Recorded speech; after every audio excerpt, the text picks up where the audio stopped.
acolo unde începe blândețea. La marginea oceanului, pe dealurile aurii ale Californiei, trăia o fată de 10 ani, pe nume Vera, curajoasă, ageră și plină de întrebări. Vera nu era niciodată singură.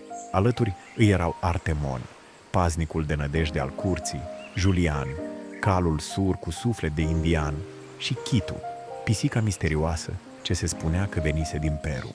În fiecare dimineață, ferma prindea viață. Artemon organiza turma de oi, Julian tropăia vesel prin iarbă, Chitu urmărea fluturi, iar taica, cu barba albă și luleaua lui, mângâia liniștea cu pașii lui grei. Într-o noapte, din senin, veni o furtună dinspre ocean, cu vânt, ploaie, tunuri și fulgere.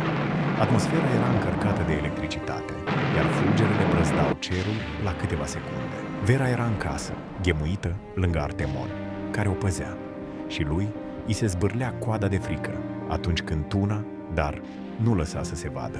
Pe măsură ce furtuna se întețea, Vera se gândea la Julian, calul ei sur.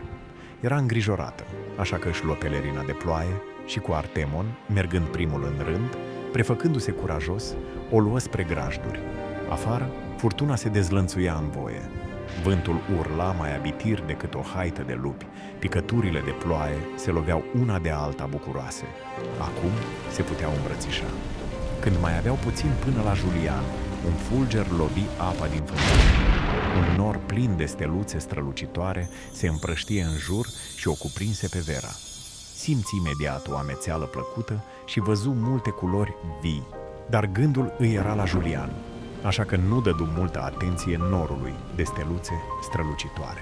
Julian era bine și, spre mirarea Verei, când l-a văzut, Julian a spus: "Asta nu e vreme de plimbare", iar Artemon a completat: "Hau, nu am putut să o țin în casă." Vera a clipit și a înțeles tot. În staul, Artemon făcea prezența. Întreba oile dacă au tot ce le trebuie. Vera asculta. Nu mai era niciun dubiu, înțelegea graiul necuvântătoarelor. Julian zâmbi și spuse: "Așa face în fiecare seară cu turma lui." Cuprinsă de uimire și bucurie, Vera se întreba: "Oare visez?" Dar Julian o lămuri. "Noi toți am înțeles mereu ce spuneai," spuse Julian râzând. A doua zi, soarele se spăla în ocean și mii de sori mici străluceau în roa. Primul lucru pe care îl auzi Vera era cum găinile, în frunte cu cocoșul, pregăteau programul zilnic. Înțelese spre sfârșit cum cocoșul le orienta azi spre iarba din nord, până cea din sud se refăcea. Vera zâmbi.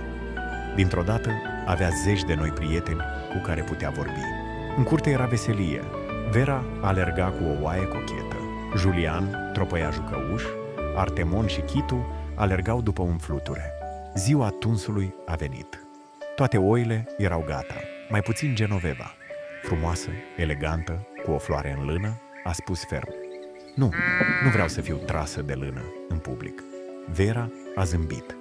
A dus-o pe Genoveva în livadă, a întins o pătură, a pornit muzica și a început să o tundă cu grijă, cu fluturi, meri și liniște, exact cum îi plăcea Genovevei. În lumina apusului, Genoveva zâmbea, proaspăt tunsă și mulțumită.